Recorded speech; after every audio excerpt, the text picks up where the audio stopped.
When we started the safety video, aside from making sure that we clearly communicate our safety guidelines and procedures to our passengers, we know that we wanted to uplift and promote Philippine culture. I feel like this safety video is going to really catch everyone's attention because we're showcasing a Filipino culture or tradition na having telenovelas growing up.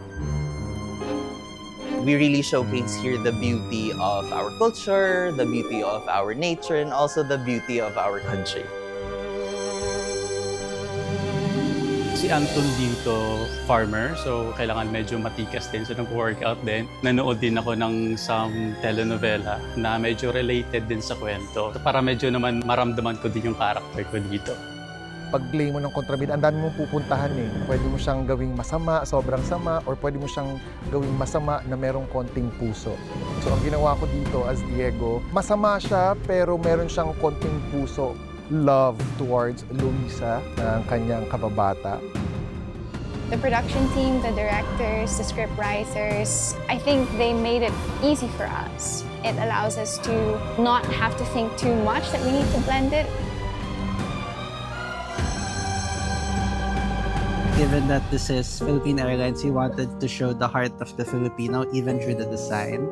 So we wanted it to really feel a Filipino brand in terms of not only the visual but of the spirit of the elements, the props, the settings, and everything else. This is costume heavy. Like, we don't really get to do this a lot. Stuff like this, we get really, really excited. Naghanap kami ng inspirasyon from beloved Filipino songs. Meron talagang distinct sound ang mga awitin natin. Kahit mula sa mga lumang kundiman hanggang sa mga modern songs na natin, hindi ito nagbabago. Mahilig tayo sa romantic at saka mga awit pag-ibig.